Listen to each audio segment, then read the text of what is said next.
Ciara was half reclining on a comfortable chair in the corner of the dressing room. Her friend and colleague Edith was on the armrest. Grace was sitting opposite on a swivel chair. She was telling the girls a story about an obsessive admirer who met her every morning at the entrance with a bouquet of flowers. "He's so serious," Grace said, amused. "His eyes are sad, but there's so much hope in them. Sometimes he doesn't say anything, and sometimes he starts to declare his love, and I'm so proud I pass him by." "Are you not afraid?" Edith asked, recognizing her. "Where do you live? Every day you are haunted by a crazy man." Her friend's assumption caused Grace to laugh. "He's like Raleigh or something. He's here on the dance floor right now, waiting for us to come out. And yet I'd be careful, he's a queer fellow." Edith shook her head vigilantly. "Come on," Grace grinned. "He's kind of funny." All the girls were dressed in short shorts and rhinestone tops. Their long hair was loose, and they wore eye-catching makeup on their faces. The girls worked as dancers in a local club, performing to warm up the audience on high platforms. Calypso's guests welcomed the three beauties, especially the male part of the club's visitors. How did Ciara end up here? It's simple. She came to the audition when she saw an advertisement at the bus stop requiring dancers for an evening show. The girl naively thought at first that it was a kind of concert hall. She knew how to dance, could dance, and loved it. Her childhood was spent in a large village with the beautiful name of Accord. There was a 2-story children's arts center on the central square, and it was in this center that Ciara had been choreographing for as long as she could remember. At first, her mother and grandmother took turns taking her to classes. Then Ciara grew up and got there on her own. Gradually, she joined the dance group. The girls performed at all holidays in Accord and even traveled to the city for competitions. Often they returned as winners, bringing back cups, medals, and certificates. Friendship, adventure, rehearsals, performances. It was a bright, saturated life. Ciara adored dancing and did not see herself as anything but a professional dancer, until she realized that her abilities, although certainly not bad, were far from perfect. At large regional and district competitions, Ciara saw girls of her age who could do things that she herself had never dreamed of. And her mother was against such a career. She set her daughter up for a serious profession. "Well, you probably don't have enough brains to become an engineer or a lawyer, do you?" My mother argued with offensive candor. "But there are other options. I was looking for a food technologist or a marketing specialist, for example." Her mother was right. Ciara's school grades left much to be desired, mostly weak C's. In physical education, of course, a solid A, the impact of many years of choreography, but the rest. Well, the girl had no heart for science. She liked to dance. In her dance group, she was one of the best, but still not good enough to compete with young dancers in regional competitions. What to say about a higher level? When the time came, her mother and stepfather decided everything for Ciara. They paid for her commercial education at the Faculty of Food Processing Technology. They rented an apartment near the university and sent her away from home with a light heart. Ciara knew that everyone was happy to see her go, because ever since her mother had married Matthew, Ciara had always felt like an extra. It was like she was getting in the way of their enjoyment of each other, distracting them with her learning problems and sometimes behavior at school. When Ciara was 9 years old, Abby, her baby sister, was born. It became clear that the reserved and cold Matthew could be a wonderful father, tender, caring, attentive. The mother, too, had melted into the little girl. Ciara watched them cooing over little Abby, and her heart ached because all she got were comments, heavy sighs, irritation. No, her mother and stepfather were kind of trying for Ciara. They were really doing a lot for her future, hiring tutors, buying nice clothes, and planning deliciously for their eldest daughter's future. But it's all kind of on duty, just because it has to be. Mother and Matthew's heart belonged to little Abby. Her smile immediately made them smile and delighted. The only talk in the house was about the new skills and amazing abilities of the little girl. Years passed. Abby grew up, nothing changed. She was just some kind of a perfect child, obeying her parents, loving to read, trying to help her mom and dad in everything. And when Abby went to school, it turned out that she was also smart. The girl brought home only A's, exclusively. Ciara loved her little sister, too. Abby really was a wonderful person, sensitive, kind, and fun. But to feel like an extra in your own home was really hard. And that's exactly how Ciara felt. Dancing was the girl's only salvation on stage. In the circle of her favorite friends, Kiara forgot all her sorrows. Music and clear movements invariably lifted her spirits. The applause of the appreciative audience drew her away. Except that one far from beautiful day, some businessman bought the children's center, and the club turned into a dairy. New jobs appeared in accord, well-paid ones, by the way. Some sections and clubs were transferred to local schools. But Kiara's dance group broke up. They needed bigger halls, mirrors, a stage. Ciara felt this moment hard. The only thing that filled her life with energy and joy was gone. No more rehearsals, no more walks with the girls after practice, no more road shows. It's all for the best, her mother exhorted. She had no way of understanding her eldest daughter, nor did she try to. You're probably already in your senior year of high school. You'll be entering soon. You can't spend all day and night doing frivolous things. It's time to start studying. Matthew, who was always on his mother's side, joined in. We'll pay for you to study at the commercial department of food processing. Your task is to study at least for C's, so as not to drop out. When you come back, you'll get a job at our dairy. That's it. Her parents had already made up their minds for Ciara, but she did not resist because she no longer had a dream to fight for. Her plans to become a great dancer were in the past. Ciara felt that she was hindering her stepfather and mother, that without her, their family mom, dad, and little miracle daughter would become more harmonious and happy. So when the time came, the girl happily flew out of the nest. A new life, new acquaintances, bright impressions were waiting for her.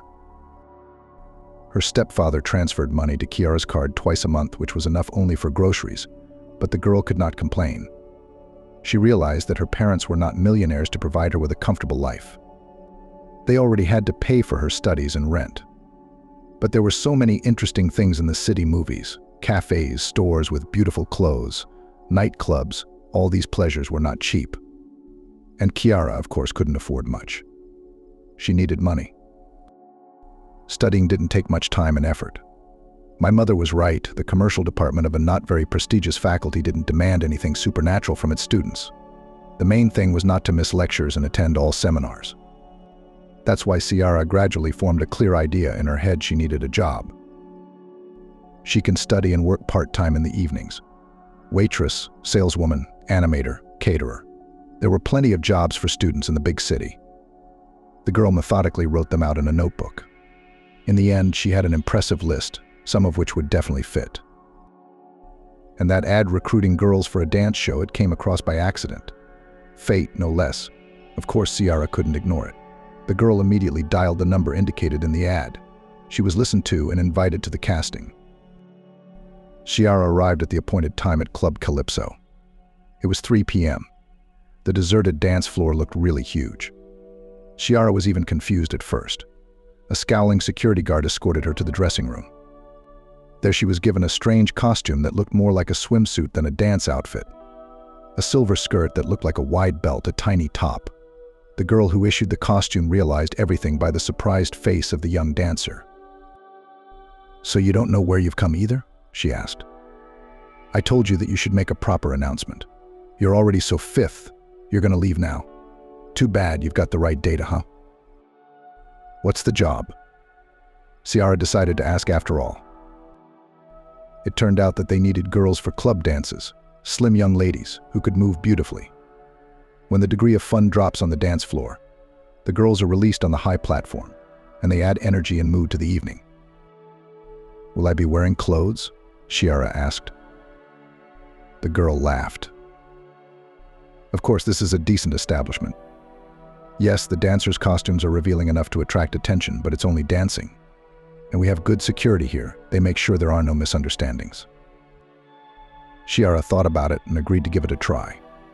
After all, it was her long-forgotten dream to dance in front of an audience. Besides, the salary offered was more than good. You can't earn so much as a waitress. And the Club Calypso really is a serious place. As a last resort, if you don't like something, you can always leave. That's how Ciara became a dancer. 2 other girls joined her at Calypso. At first, the choreographer showed the newcomers Edith's basic moves. Grace and Ciara quickly understood what was required of them, and the choreographer was satisfied. "It's nothing complicated," smiled the man, who was a fairly famous dancer in the past. "I showed you the base, and then you improvise, move to the music, show yourself. You are beautiful, graceful. Just nymphs. The public will love you. At first, Kiara was shy to go under the spotlight. She realized that everyone was looking at her. But then, looking at her friends dancing selflessly. The girl was drawn in, relaxed. Now she felt on her platform, like a fish in water, watching. Well and great, they admire, and there is something to admire. Slender, trim figure, long legs, shiny dark hair, beautifully flowing over elegant shoulders, huge eyes, black eyebrows, plump, almost like Angelina Jolie lips. Ciara had once been shy of them as a child. Some of her classmates had even teased her with sticky fish. Now these girls themselves ran to cosmetology to inject fillers. As time passed, Ciara began to enjoy her work. She liked to delight. During the dance, she felt like a queen above the crowd, because the girls' platforms were high enough so that they could not be reached by obsessive admirers, and the young nymphs certainly had admirers. The girls' safety was strictly monitored by two strong, pumped-up guys. The place was a serious nightclub calypso, not a cheap eatery, and not the third disrupted bar, but incidents still happened. Some club guests managed to achieve their goal of making their way to the girl they liked, and that's what happened to Grace. A young guy who happened to be in the club one day saw her and apparently fell in love. Followed the girl home in the morning, got her address.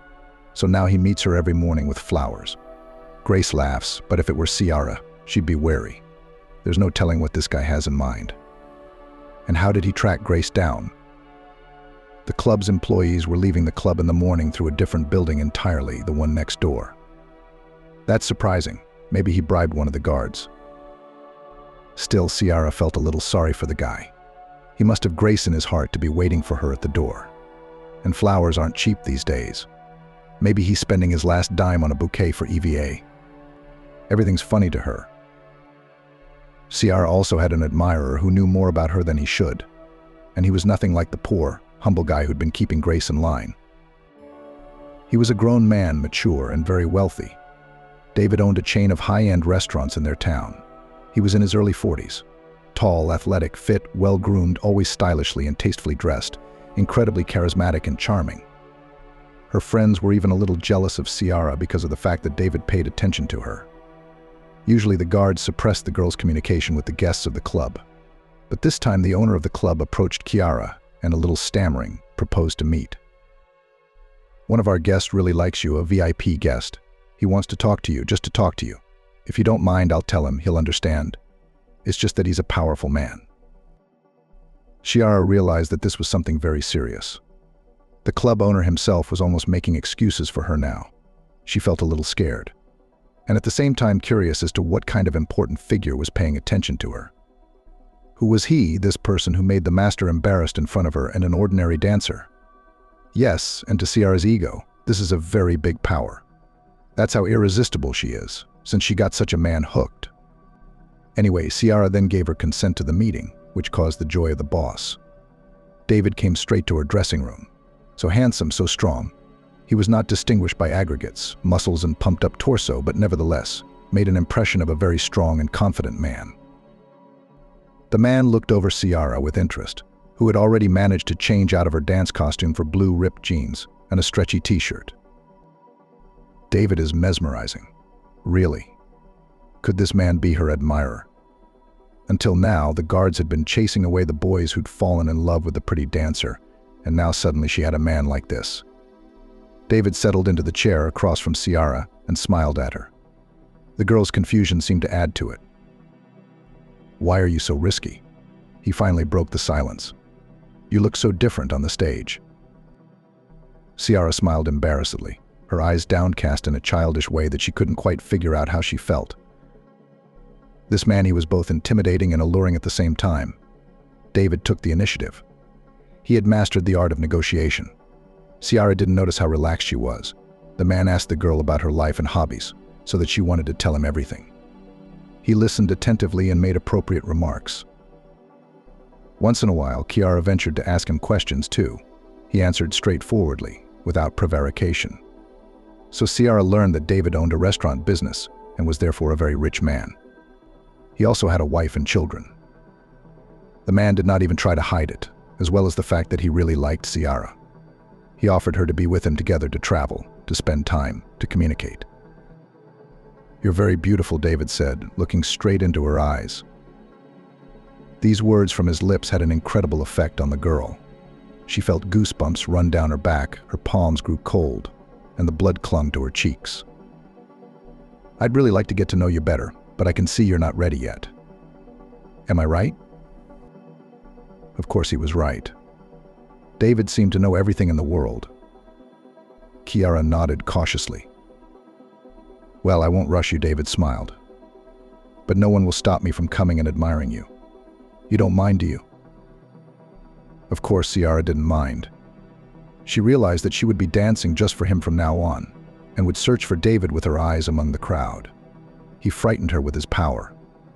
A voice with a slight hoarseness, the scent of elite perfume, mixed with the smell of expensive cigarettes.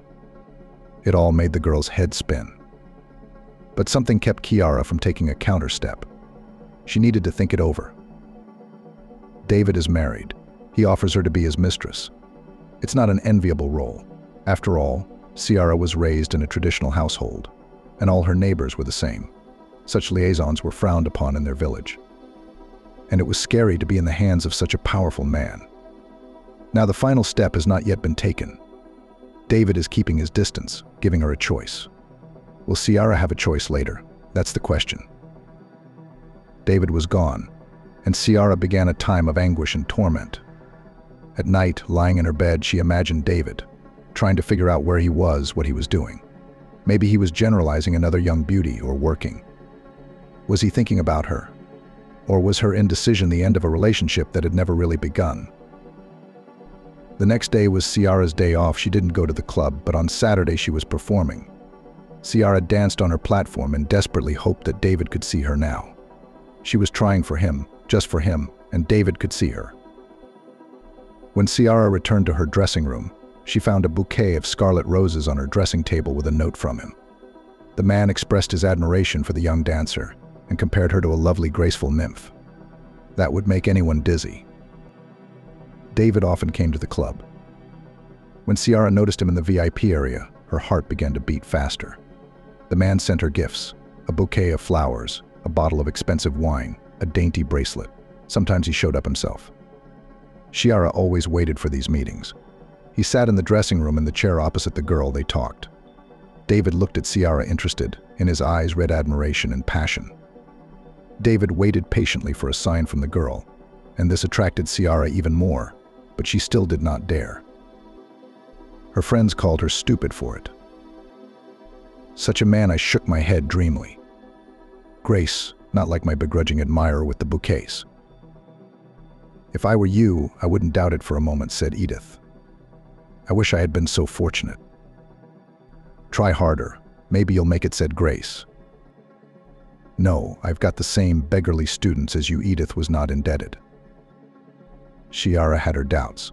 Something kept her from becoming a lover. David has a wife after all, and he is pursuing her, a young dancer. This says a lot about both the man's moral character and his non-serious attitude towards her. However, all this became unimportant when David sat down in the chair opposite Ciara and looked at her with his deep, dark eyes, mesmerizing as a rabbit's boa constrictor. Ciara realized that she was just a pretty trophy to him. David would play with her quickly and find a new object. And she was just a difficult prey to heat up the hunting excitement. Yes, Ciara was aware of all that. And at the same time, she knew she couldn't resist for long. David had an almost magical effect on her. Ciara found it increasingly difficult to control herself. His look, his voice, his palms, his lips. The girl had no strength left to resist. Good job keeping it together, the costumer, a woman in her 40s, said to Ciara. The minute you go along with David, it's all gone. How many of them I've seen, first one, then another, then a third. But you're a good girl. You've got guts. With a pivot. If that woman knew what kind of dreams Ciara was having with David. But the costumer's words betrayed for a while that her detached demeanor was the best strategy for dealing with the situation. The parents didn't know what their daughter did for a living. Ciara didn't tell them she danced. They wouldn't have understood, would have thought their daughter was a disgrace to their pious family. If nothing else, they would have taken her back to the village out of harm's way. Once again, Ciara would have to feel like the fifth wheel on the cart. And of course her mother and stepfather knew nothing about David or Ciara's new lifestyle. They generally preferred to keep their distance. The three of them seemed to be doing well together. And time passed. Gradually Ciara began to realize that she was losing herself. At first the dancing, the club, the nightlife, the admirers all seemed like a bright adventure. But then the girl began to feel some strange desolation. Rattling music, cigarette smoke, booze being a river, sticky stares, flashing lights, and David, who was getting more and more insistent and assertive. Ciara's partners changed one after another. First, Edith's parents found out who their daughter worked for, showed up at her house and made her scandalized and forced her to quit. Then Grace unexpectedly married that funny fan with flowers. He turned out to be reliable, faithful, and genuinely in love. Grace appreciated all this to the fullest. The girls were quickly replaced. The new girls danced just as well, but Ciara couldn't make friends with them. Maybe she just didn't want to. The girl drank a lot now, and somehow she became addicted to the energy cocktails served at the Calypso bar. They gave her strength, lifted her mood, and made her gloomy thoughts disappear. Everything seemed to be going well for Ciara. She was dancing and earning money, and not bad money at that, and she was studying at the university in parallel. She even had a wealthy admirer. Ciara knew that if she asked, David would do a lot for her. Nothing seemed to be impossible for this man. It was true that every request had its price, but it was no longer important. And yet Ciara's soul felt a kind of hopeless longing. She wanted to be like before, full of hopes for a new interesting life. Modest, a little shy. But after more than a year of dancing in front of hundreds of people, it is difficult to return to the past, to the present. One day Ciara decided to quit. She came with an application to the owner of Calypso, but he offered her twice the salary because Ciara was so well received by the audience. So the girl stayed. It was true what they say, everything in the world has its price, even her, Ciara. That evening the girl was coming home from university. Tomorrow was the exam. There was a counseling session today. Ciara hadn't prepared anything for it. She already had an envelope with the right amount of money on her shelf. Working at Calypso gives her the opportunity to not waste time on unnecessary studying. Her parents, looking at their daughter's credit card, were overjoyed. They thought Ciara had finally gotten smart. They did not suppose that 70% of these marks the girl just bought. It was hard to deceive them, but Ciara had no close relations with her mother. And then there's David. He asked Ciara to fly to the Dominican Republic for the vacations. A paradise, a luxury resort. A week alone with David, away from all the worries and heavy thoughts. It was the reboot Ciara needed. There was no strength to resist David, and she didn't want to. What did she have to lose? So everyone's fooled, so why not make the most of this situation and enjoy it? And what happens next? Who cares? The girl was distracted from her gloomy thoughts by a frightened cry. The weak, trembling voice was full of despair. Ciara turned to the sound and was stunned. Pressed against the wall of the house was an old woman, thin, small, with a plaid tropical bag in her hands. Her eyes were full of terror, for a huge dog was coming at her, growling menacingly. The dog must have smelled the meat the old woman was carrying home from the market. As luck would have it, no one was around. The big dog, smelling a weak victim, was preparing to attack. Ciara, without thinking, grabbed a stick lying at her feet. Shouted loudly, "The beast," and went right at him. The dog was confused. He felt the strength and determination of his opponent. Besides, he was very embarrassed by the stick. He decided not to mess with the humans and ran away. The old woman, pale as a sheet, looked at the dog. She couldn't believe her unexpected rescue. Ciara stepped closer to her. "Are you all right?" "It's okay, honey. It's okay. Thank you so much. I thought he was going to kill me. How did you not freak out?" Ciara shrugged her shoulders. In the village, she'd often seen people fending off dogs. It was usually enough to hold something in their hands and show their confidence. Dogs are afraid of that. Such a beautiful girl, thin, young, and not afraid. Continued to admire the old woman. And they also say that men are the stronger sex. Ciara smiled. She was pleased by this old woman's gratitude. She felt strong and good and kind next to her. A wonderful feeling. "I want to thank you," the stranger continued. "Don't do that." The The girl protested. It wasn't hard for me. It wasn't hard for me. And it's what anyone would have done in my place. Not any of them, the old woman shook her head. You have a heart of gold. Still, I want to thank you. I have something that seems to have been specially made for you, and I don't need it. This was where Ciara was already torn with curiosity. What was this thing? Shall we go? The old woman smiled, noticing the hesitation of her interlocutor. I live not far from here, in the next house. Ciara didn't follow the old woman up to the apartment. It's not a big deal. There were so many stories about young girls disappearing. Still, she couldn't trust a stranger 100%. The old woman understood everything and was not offended. On the contrary, she praised her companion for her vigilance. The elderly woman was gone for about 5 minutes, and then she came out to Ciara with a small scroll in her hands. The thing this grandmother was talking about was carefully wrapped in wrapping paper. Here you go, she smiled, holding out the gift to Ciara. It's like it was made especially for you. It's amazing. It doesn't even look like that. The girl untied the rope in impatience, unfolded the paper, and could not restrain a surprised sigh. How could such a thing be possible? It was a painting, painted in colors, small, a little larger than a standard photograph, and yet all the details on it were written out with amazing precision and clarity.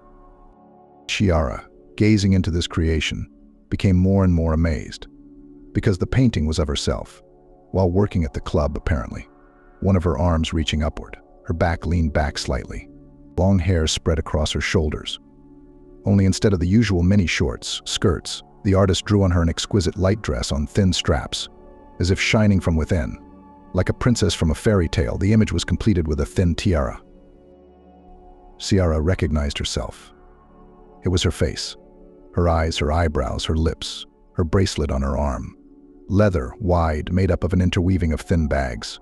She bought it once in a gift shop. Inexpensive, but a favorite piece of jewelry.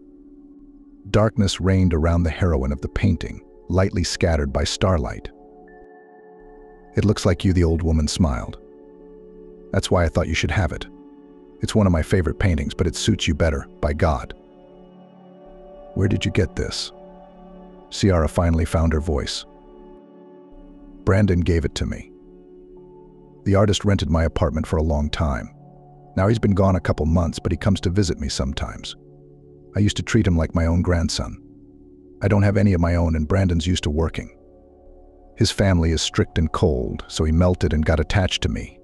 He painted so many pictures for me, landscapes, still lifes, and even my portrait, and he often paints this princess. She's dancing, or just sitting on the shore, or smiling. It's beautifully drawn. It's very beautiful. He's a talent, and he's appreciated. He is. That's why he moved out, isn't it? He got some money, so he bought an apartment in the center with a picturesque view of the river. She's a princess, or a mermaid, or a nymph, or just an ordinary girl. How many times have I wondered who that is? I thought maybe it was his favorite girl. But he jokes away. I saw her in a dream, he says, that's all. You can't get a word out of him anymore. Amazing story. That's right. And you look a lot like this girl. Practically a portrait of you. That's why I'm giving you this painting. Ciara smiled, thanked the old woman, and headed home. She spent the rest of the evening admiring the painting, becoming more and more convinced that she was the one depicted in it. And the facial features and figures, and even the movement in which the girl froze. Everything matched. Except for the costume, of course. Ciara had never worn such beautiful long dresses and tiaras, but everything else was identical. There was no doubt about it. This mysterious artist Brandon, that's what the old lady had called him.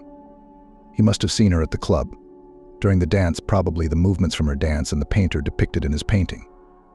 And it should happen that the work was in her hands quite by chance. It was mystical. Looking at the portrait, Ciara tried to imagine its creator. She knew it was a fairly young man. The old woman had said she treated him like a grandson. So Brandon is about Ciara's age or slightly older. He's also clearly a very talented guy. How accurately he captured Ciara's movements. And the details. The artist didn't even forget to label the tiny mole on her shoulder. Maybe he saw it more than once. Maybe he even went to the club on purpose to get a better look at the dancer who looked like her. but he was seriously hooked. According to the old lady, Brandon often made the girl the heroine of his paintings. Ciara hesitated for a moment. Wow. Apparently she has other devoted fans besides David, except Brandon never showed himself in any way. He remained invisible to Ciara. Remembering David, Ciara wondered. Dominica, a reliable, strong man by her side. A wonderful week ahead. But then what? He'd go back to his wife and kids, and she'd remain in mistress status. They'll see each other occasionally. David, of course, won't begrudge her attention and gifts. Ciara will have some luxury, expensive things. Maybe he'll even buy her a car and an apartment. But that's not certain, of course. And then David would get bored quickly. Ciara knew that. The girl understood perfectly well that it was her aloofness and inaccessibility that caught the man's eye. What about her? Did she love David herself? Any feelings? Ciara felt it for the man for sure. He drew her in with his strength and confidence. Determined and successful, almost omnipotent. And he looks at her, an ordinary student, a dancer, a girl from the village, as if she were a deity. It's not a fact that this look is sincere. David is experienced, mature, intelligent. He knows how to act to get his way. And yet, realizing all of this, Ciara still reached for David. It was a strange, confusing situation. Ciara wanted love, warmth, care, all of which she didn't get at home. In David's strong, reliable embrace, the girl would feel needed and protected at least for a while, and even, perhaps, could convince herself that it was not an illusion. And then, it was that later that made the girl hesitate and doubt. David would leave her. He would return to his family, find a new object. Would Ciara be able to cope with his departure? Would she be able to take it? Suddenly, this painting is like a message from a secret admirer. Ciara really seems to have aroused strong feelings in him. He portrayed her as more than just a beautiful demigoddess. Only someone truly in love could look at her like that. It's a shame that Brandon's in the shadows. He may have tried to get through to her, but the guards wouldn't let him. Not everyone is as powerful as David.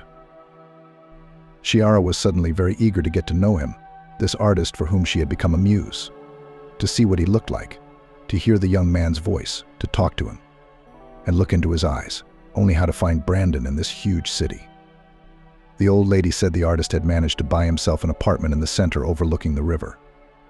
Ciara knew nothing more about him, only his name and approximate place of residence. That's a bit small, isn't it? I wish I knew Brandon's last name. Then it would be possible to scour social networks or artist forums. But as it is, it's like looking for a needle in a haystack. Of course, we could go back to the old lady, ask her more about the young man. Maybe she knows his address, but it's awkward. And anyway, they'll see each other. And then what? She imagined that the guy was in love, and he might not be free at all. Ciara's thoughts were interrupted by a call from David. They had agreed to call tonight. The man should explain how to issue a passport. The trip to the paradise corner of the earth was just around the corner. David became more insistent. He came to Ciara's dressing room more and more often, sat closer to her, and even allowed himself to put his arm around her waist, which had never happened before. More and more often, Ciara felt like David's thing. In a way, it was even pleasant.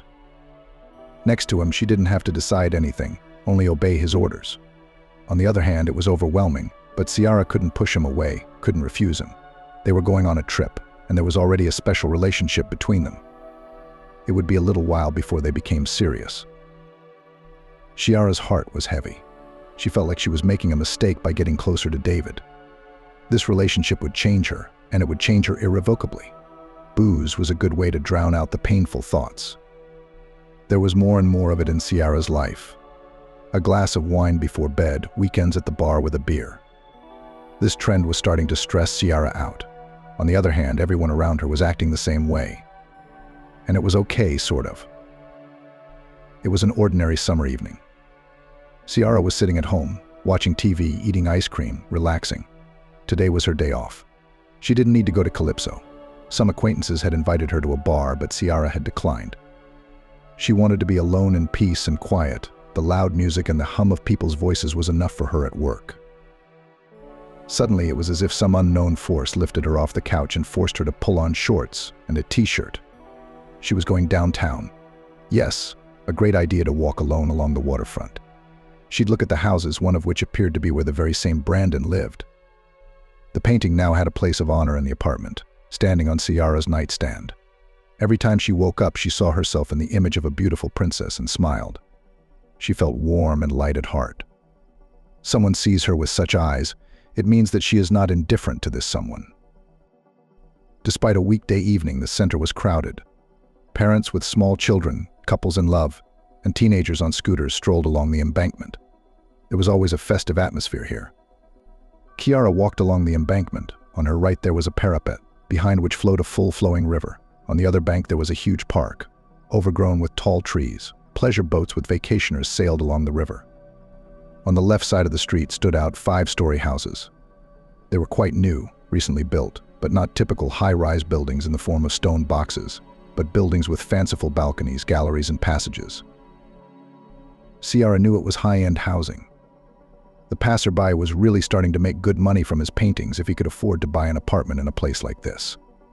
Ciara decided to walk next to the houses. Clean yards, spacious parking lots, a sports field.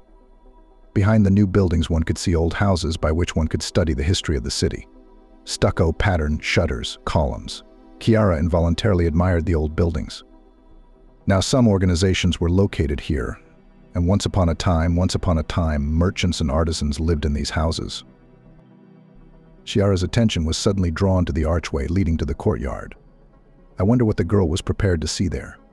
Some old monument or fountain. But it was the walls of the archway itself that caught Ciara's attention. They were painted from bottom to top, and not just primitive drawings or graffiti, but images that clearly came out from under the feet of real artists. Beasts, fairy tale characters, heroes of famous movies and cartoons, wise sayings written in beautiful fonts. Ciara looked at this chronicle in admiration.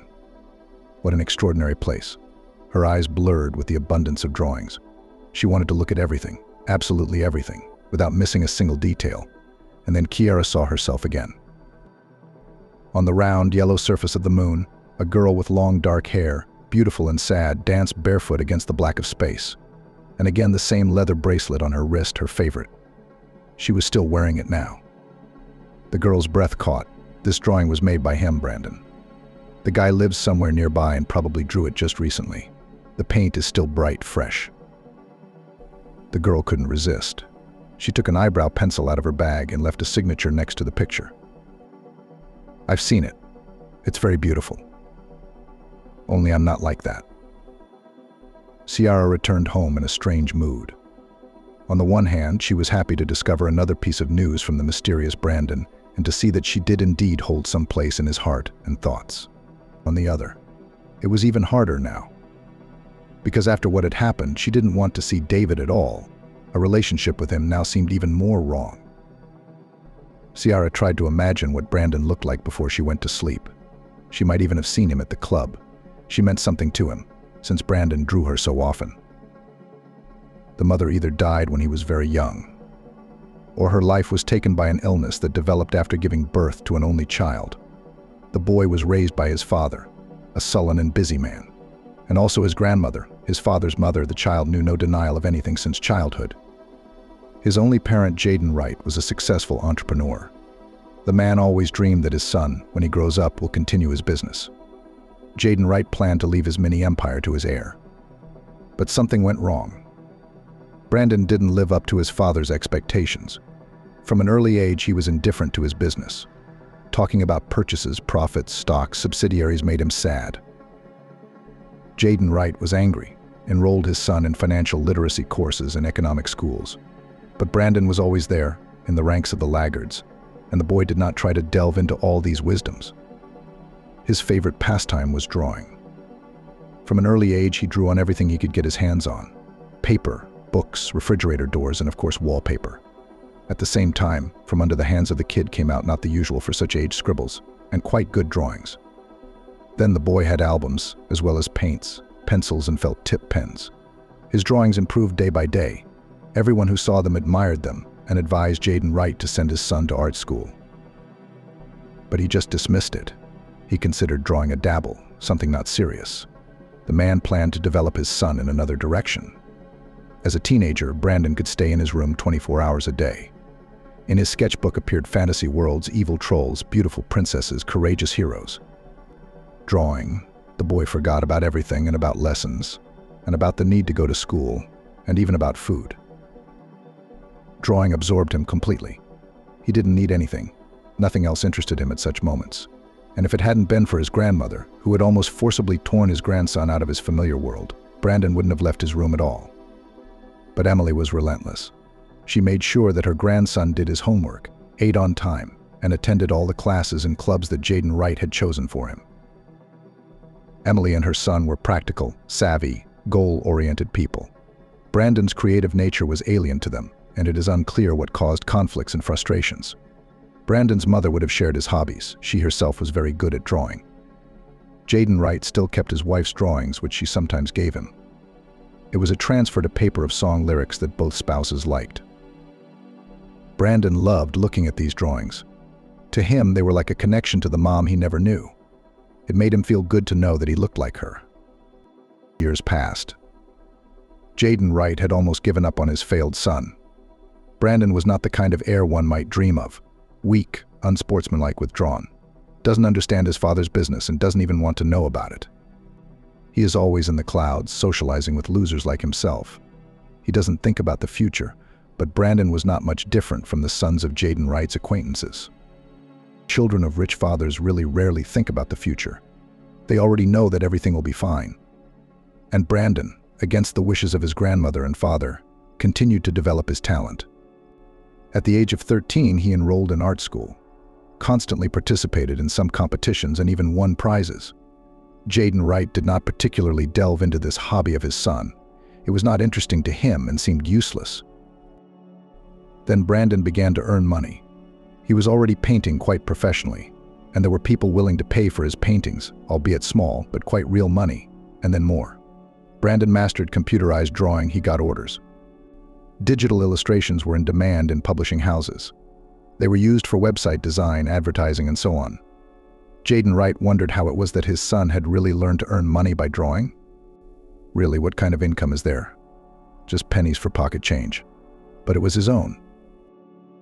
After high school, Brandon enrolled at the Art Institute. Although Jaden Wright had already made arrangements with the right people, and his son was expected at the prestigious Faculty of Economics. But the boy was adamant he was not interested in economics. He was not going to become the head of his father's business. I have a different way, Brandon tried to convey to his parents. What's the path there? And Jaden Wright didn't understand it. You can't make a lot of money with pictures. You're the one with the wind in your head now, and then you'll realize you were wrong. But it'll be too late. In the end, I did it my way. He was a tough character, despite his fragile exterior. And then Brandon left home altogether. Said he needed quiet and solitude. It made it easier for him to create. His father tried to offer his stubborn son money, at least for the first time. His heart was troubled for Brandon. Jaden Wright thought his son was not adapted to life, but he refused, saying that he had been earning money for a long time. The landlady accepted the young guest as her own. She was lonely. Her husband had died long ago, and God had not given them any children, so she took Brandon as her favorite grandson. Pancakes in the morning, borscht, knitted socks. The old woman enveloped the boy with comfort and attention, like a warm blanket, and it was pleasant to take care of this talented young man. Brandon did the same for Harper Clark. He carried her heavy bags from the store, helped her move furniture, repaired the faucet. He had never felt so completely accepted by his family. Brandon had high expectations that the boy couldn't and wouldn't meet. Here he was loved and accepted for who he was. Harper Clark sincerely admired the boy's work. She spent hours looking at his paintings, sometimes even gasped, not believing that such works could come out of the hands of such a young man. Brandon painted several landscapes for Harper Clark and even drew her portrait. The old woman hung it in the most prominent place on the living room wall. Brandon created custom paintings and worked for his soul. He also developed in digital painting. This activity brought a good income. At the same time, Brandon had time to study at the Art Institute, where the basic fundamentals of painting were given, thanks to which the guy honed and perfected his talent. The capable artist soon had like-minded people, the same enthusiastic painters of all ages, and with a wide range of experience. Brandon communicated with talented people of his city, organized exhibitions together with them, took part in creative evenings, went on plein airs. He had friends, artists from other countries. Communication with them took place via social networks and messengers. Brandon's work, much to his own surprise, became increasingly popular. He received orders from all over the world. Now the guy had to refuse many. His work capacity was amazing. He could not sleep or eat for 24 hours, carried away by another picture. Harper often had to drag the inspirational young man into the kitchen to keep him from starving to death. But there was more to Brandon's life than work and study. With new friends, he often walked around the city, went to nature, went to the movies. In general, did everything that other people his age do. These meetings, they were a kind of reboot, a source of inspiration. Adventures, new acquaintances, beautiful landscapes. All this gave birth to amazing subjects in Brandon's head, which the young man then transferred to the canvas. Brandon had fans who were not just fans of his work, but a fan of himself. Mia, a young waitress from the bar, a student who worked part-time in the evenings. Skinny, with short brown curls and a scattering of cute freckles on her nose. Brandon and his friends frequented this bar. If it was Mia's shift, she would rush to their table, leaving all the other customers behind, a girl looking only at Brandon. She was mesmerized by the young man's intelligent, dark eyes, in which some mysterious fire was constantly burning. She liked everything about him: appearance, movements, manner of dress, and most importantly his hands, narrow palms, long aristocratic fingers. Probably approximately so looked young Dorian Gray from the famous work of Oscar Wilde. The girl showed her affection for Brandon with all her appearance. It was impossible not to notice it. Mia smiled at him, looked into his eyes, and inadvertently tried to touch his hand. And anyone else would have lost their head by now. But Brandon, to Mia's great regret, he paid no attention to her. Once upon a time, back in high school, the guy had a crush on a classmate. They even had an affair right after graduation. Stormy, bright, beautiful. Only it ended in a trivial way. One day, Brandon happened to see Leslie on the street. She was making out with a brutal, pumped-up guy. The girl did not think to be embarrassed. Noticing Brandon, as if nothing had happened, she introduced him to her companion and said that she was going to him because she had fallen in love and lost her head. Friends warned Brandon right away that Leslie was twirling her tail. Too superficial, impulsive, and infantile. The girl lived bright emotions. During the months of communication with Brandon, and feelings dulled. So Leslie went for a new dose of adrenaline. Since then, Brandon went into creative work and seemed to have stopped thinking about his personal life altogether. All his time was spent painting, for the time being. Until that amazing meeting in the most seemingly inappropriate place for such an event. So Brandon fully immersed himself in his work. The effect was corresponding to the guy got orders, money for his drawings of paintings, and increased demand. The young artist could even afford to buy an apartment on the waterfront, which surprised his father, who thought his son was not capable of such a thing. This neighborhood has always attracted Brandon. Cozy, unusual, beautiful. And what were the views from the window of the full-flowing river? It's a great source of inspiration for artists.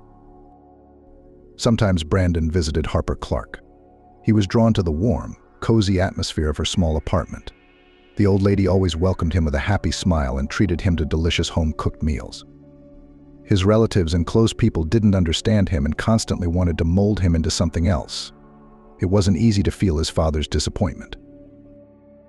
The fateful meeting that so changed Brandon and his outlook on life took place on a Saturday night in February. One of the guy's buddies was having a birthday party. The birthday boy decided to celebrate at a nightclub. Not the best choice, in Brandon's opinion. The guy preferred other places of Rest Rock Bar in the city center, where local musicians gathered, cafeteria on the waterfront, a large apartment studio of one artist from their company. But the birthday boy wanted something new. Of course, Brandon had been to nightclubs before. Loud music, bright flashes of Edith and ending, and strange dancing. People in different, blank faces, in different eyes, sometimes laughter, smiles, and always drinking rivers of beer, champagne, cocktails. Brandon himself didn't drink such beverages. They dulled his consciousness and gave him a headache. The guy preferred to stay sane at all times. Yes, and he saw what happens to creative people, exhaustive, inspiration in a bottle of sad history. Brandon was sitting at a table that night, indifferent to what was going on. His buddies had gone to the dance floor. Brandon was not in the mood. He was thinking about the plot of the next painting: dark sky, moon, stars, a riverbank, and crossed highlights on the surface of the water. And in the center of this landscape there had to be something beautiful. Something or someone. Something or someone. Something equally mesmerizing, harmonizing with the concept. Brandon couldn't decide what it could be. Graceful animals? A beautiful tree? The human image he was looking for just wouldn't come up. And then a romantic composition began to play. Brandon wasn't particularly fond of club music, but this one caught his ear. There was a tenderness in the melody, romantic. And all this was well combined with the bass, which added accents in the right places. Brandon noticed that the heads of those present were turned upward. He followed the people's gazes and marveled. He saw the most beautiful girl in the world. No, the guy had certainly met beauties before. He posed models, after all, a graceful figure and a cute face, and the purpose was not to surprise. But there was something particularly appealing about the girl dancing on the platform. Graceful movements, huge eyes. Even in the semi-darkness, Brandon noticed how beautifully they shone like two diamonds. The girl was dressed in short shorts, high boots, and a shiny top. At the same time, she did not look provocative. All her movements were strictly calibrated. She resembled a princess or a beautiful nymph dancing in the moonlight. Brandon realized who he would place in the center of the moonscape. It would be Ciara, the young dancer. Everyone was admiring her. He tried to memorize every detail: the curve of her dark eyebrows, the proportions of her beautiful face, the shade of her long hair flowing down her graceful back and delicate shoulders. That evening, as soon as he got home, the boy went straight to work. By morning, the sketch was ready. Brandon admired his creation. Yes, indeed, everything turned out exactly as he wanted it to. A beautiful lunar landscape of John, a nymph, a princess, graceful, delicate creatures. Brandon hadn't recognized himself since. All he could think about was the beautiful stranger from the club. The boy then went to Calypso, and more than once admired the performance of the beautiful stranger, the heroine of one of his best paintings. The canvas now adorned the wall of his room, but the lad made many copies of various sizes. Several of them had already been sold for more than a good price. Brandon was drawn to this girl more and more, but she remained out of reach. He had heard her name accidentally, when a friend had called her once. Ciara was a wonderful name. It suited the young, beautiful creature as well as possible. Brandon realized he was in love.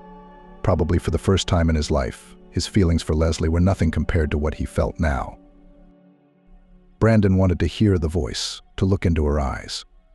He didn't know anything about this girl, but he had a good sense of people, and even from a great distance he realized that he and Ciara were made for each other. Only how to get close to her.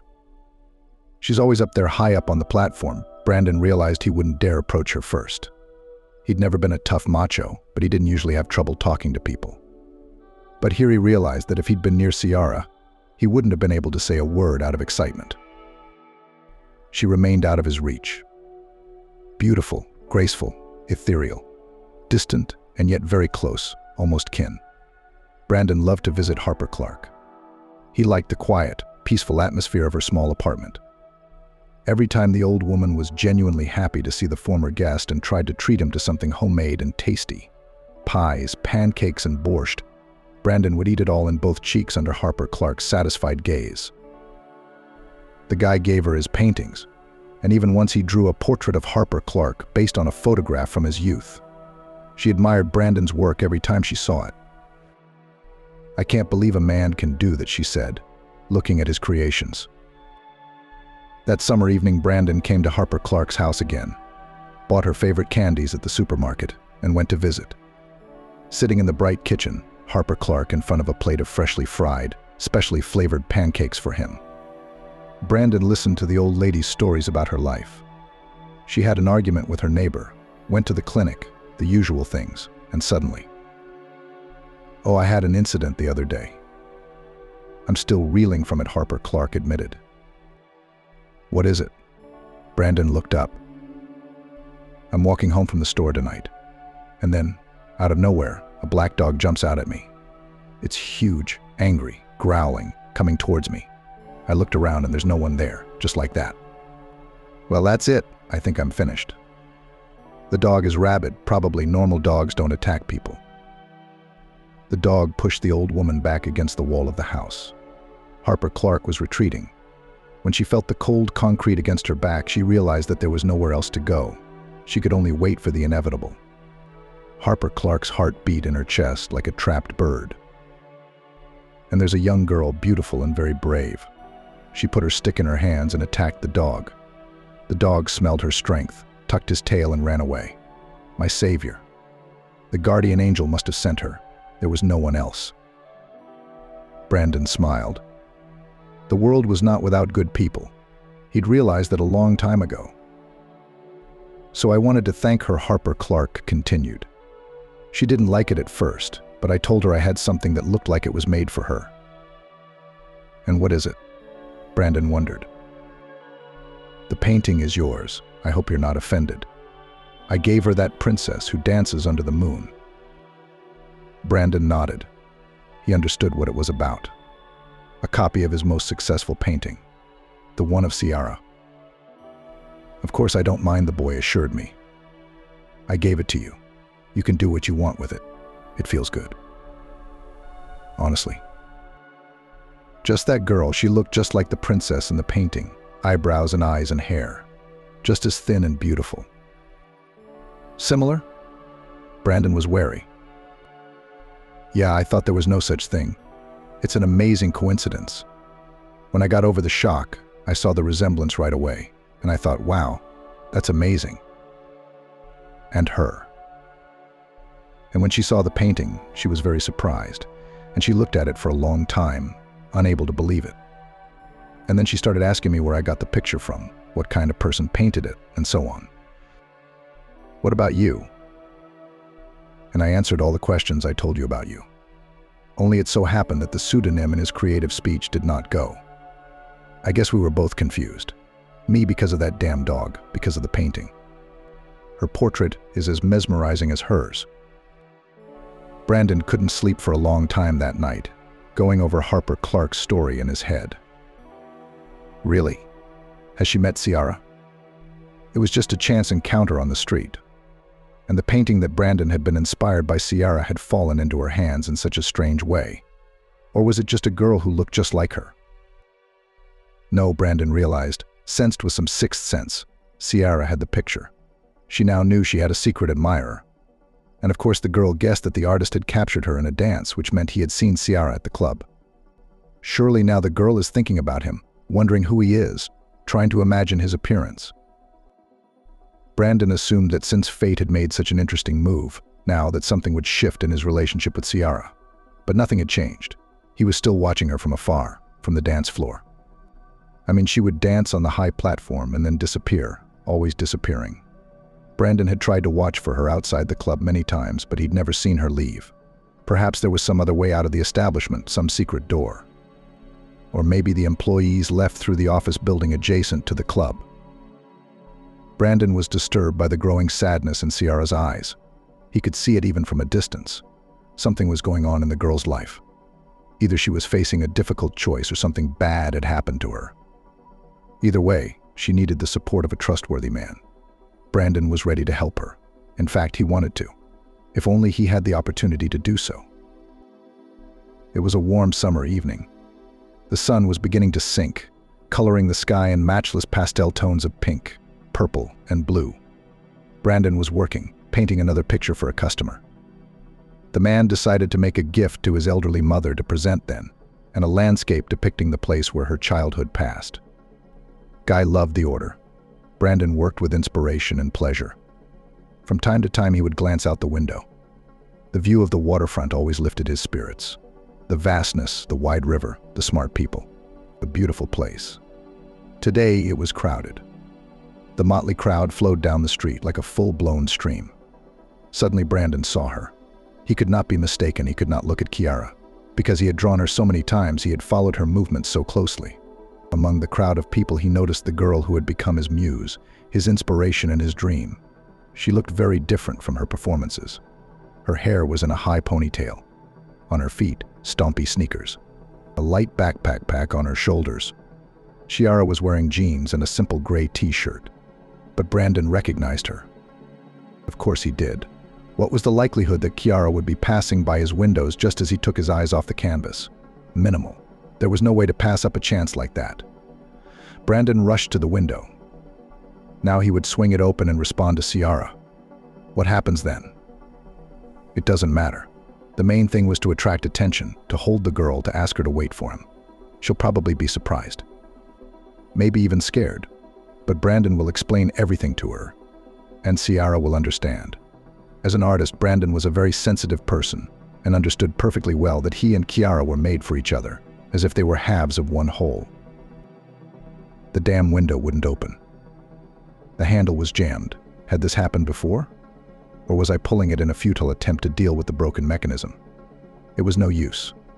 Meanwhile, Ciara was getting farther and farther away. Judging by her trajectory, she was heading for the patio. That's where the windows from the other room looked out. Brandon rushed into the bedroom, opened the window, and leaned out through the waist-high window, looking for the girl. She was about to appear. But Ciara didn't enter the courtyard. He saw her disappear into the arches of the artist's arch. It was a special place. The walls of the arch from the ground to the ceiling were painted by artists. Local and visiting painters left their mark here, painting what they liked most of all: animals, people, heroes of movies and cartoons, memorable places of the city, anything. The arch was mesmerizing, attracting, holding. Ciara would surely spend a lot of time there, as would everyone who found themselves under its arches. Brandon would make it in time, make it to her in time for sure. What luck. The young man's heart was pounding. Would he look into the eyes of the one he had dreamed of for so long? The Arcade Pirelli's creations, among others. He drew her beautiful Ciara there too. How could he not?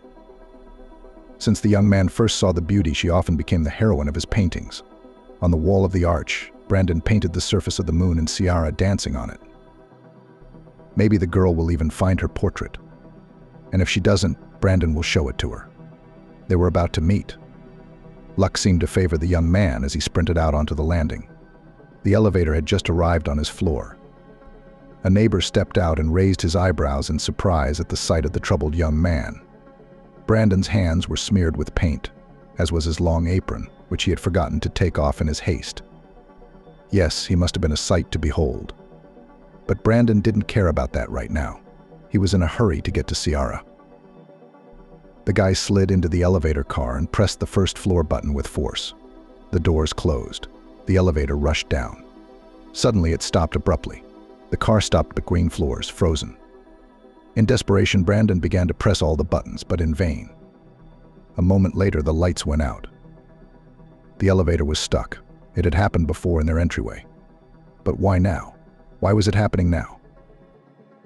Brandon called the dispatchers. Fortunately, his cell phone was in his apron pocket. Help showed up relatively quickly in about 20 minutes. That time seemed like an eternity to Brandon. He wanted to smash through the walls of the elevator and rush to Ciara. She was right there, only 100 meters away. Her helplessness raced into despair, but hope was also present. This could very well happen. Ciara lingered in the archway, waiting for him. When Brandon was finally released, he immediately rushed into the street.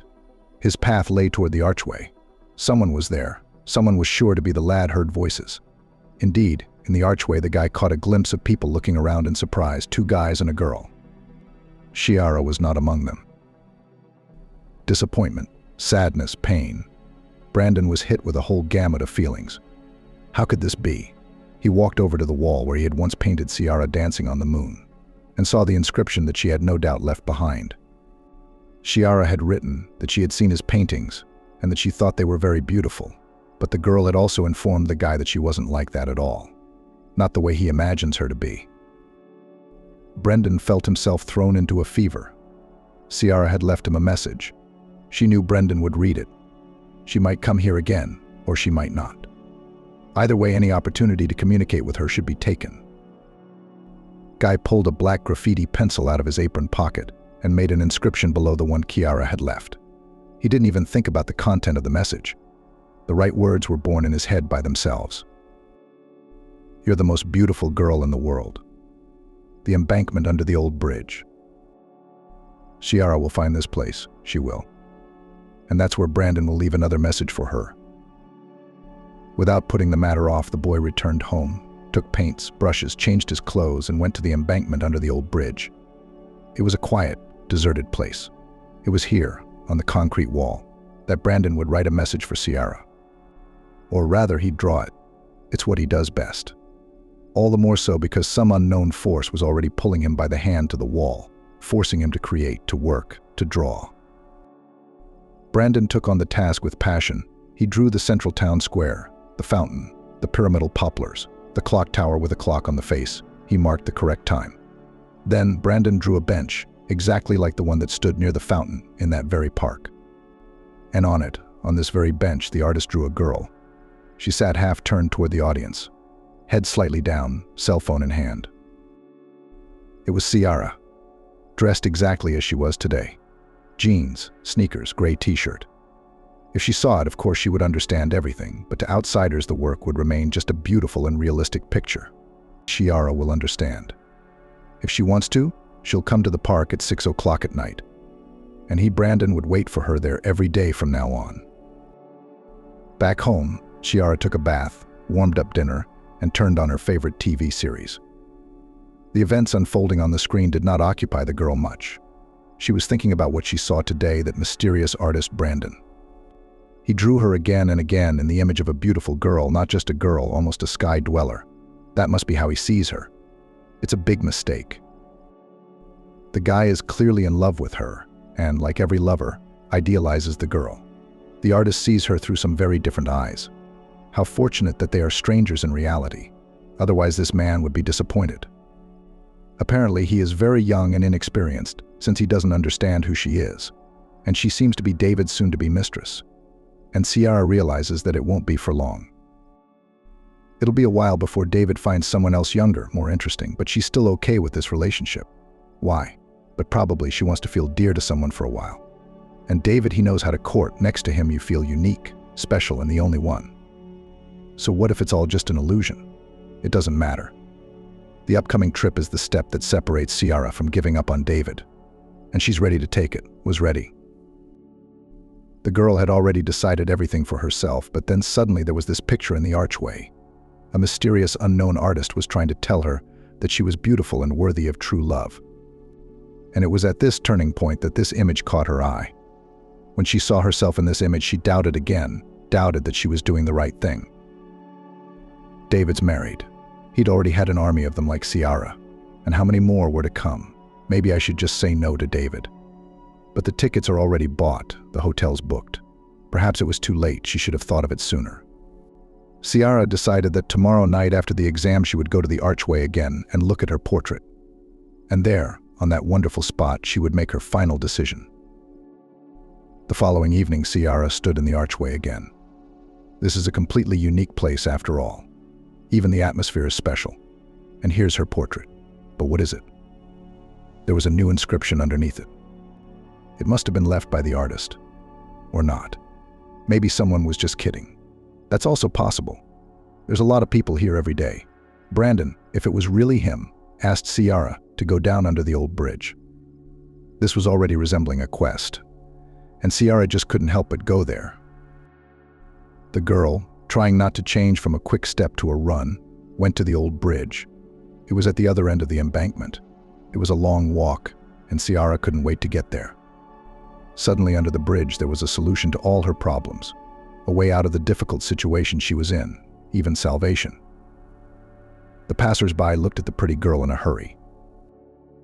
Ciara realized she looked a little strange, upset, anxious. Her cheeks were burning, her face was hot, but her palms and feet, on the contrary, were very cold, and she was afraid that she wouldn't find anything under the bridge. Ciara had put too much hope in this place, on the painting. Barely under the bridge, Ciara saw it immediately and exhaled with relief. That inscription, it wasn't a joke, it wasn't a hoax. She had indeed been left by the artist, and he had also painted a new picture for her. This time it was big, the whole wall. The paint was still freshly painted, and he must have finished it recently. Ciara already recognized the young man's handwork in his own special way. Realistic images emerged from his brush, as if a glow was emanating from them. Amazing talent. This time Brandon painted the central square. Ciara recognized the fountain, the clock tower, the trees. How does this guy manage to achieve such realism? Ciara could even see Edith's glare on the beady black eyes of the sparrows scampering by the fountain. And sure enough, Ciara saw herself. She was wearing the same jeans and t-shirt as yesterday, so that meant Brandon had seen her. But why hadn't he come over? Didn't dare. Poor guy thinks she's some kind of goddess, but she's just an ordinary girl who's willing to be a rich man's mistress for the sake of a good life. Yeah, it's going to be hard for her to accept David's game after all this. I wonder what Brandon wanted to say with this painting. This time the guy didn't sign anything. But Ciara realized that the plot was chosen for a reason. It contained some secret meaning. And then her gaze fell on the dial adorning the tower. 6 p.m. Could it be that Brandon was asking her to be at the park at 6 p.m.? But what day? Ciara searched the painting with her eyes for any clue and found none. Saw only the time and nothing else. The girl glanced at her watch. Just in time to get to the square by the right hour, if she took her time. Or should she just give up and go home? It's time to pack. The flight's the day after tomorrow. Ciara had never been abroad before. She's never even seen our sea. She's going on a wonderful vacation at an expensive resort. David won't deny her anything. She'll feel like a real princess, even if only for a while. But how to give up this fairy tale that appeared in her life recently and changed her so much? Ciara realized she probably wouldn't find Brandon in the park. But there was still a chance, albeit a small one. And this guy, this young artist that Ciara had never seen in her life, she cared about him. The girl wanted to know what he looked like, to hear his voice, to feel all the love he expressed for her through these paintings. Ciara arrived at the square even before the appointed time. She couldn't walk slowly. Her feet carried her forward. Here was the bench from the painting. Ciara sat down on it. There it is, the clock tower, people all around. But none of them fit the role of an artist in love. Women with 2 babies. Men with a newspaper. 2 old men playing chess on a bench opposite a flock of boys splashing self-consciously in the fountain. Red-haired girl with a book. Ciara sighed heavily. Obviously no miracle was going to happen. That was fine. She'll sit here a little longer and then go home. She had a lot of things to do. Things to pack. Call David. And then she saw him. It was definitely him, a tall, slender young man, walking straight to her bench from the fountain and smiling. He was looking right at her, keeping his eyes on the girl. The guy seemed a little embarrassed, but tried to hide it. "We finally met," he said as he hugged Ciara. Nice voice, quiet and a little lulling. The girl was unable to tear her gaze away from his eyes framed by long lashes. The guy was clearly over-embarrassed and it looked really cute. "My name is Brandon. I know that's all I know about you, and that you have an apartment on the waterfront," the old lady said. Looking into his eyes, Ciara realized that she wasn't going anywhere with David. She was staying here, with Brandon.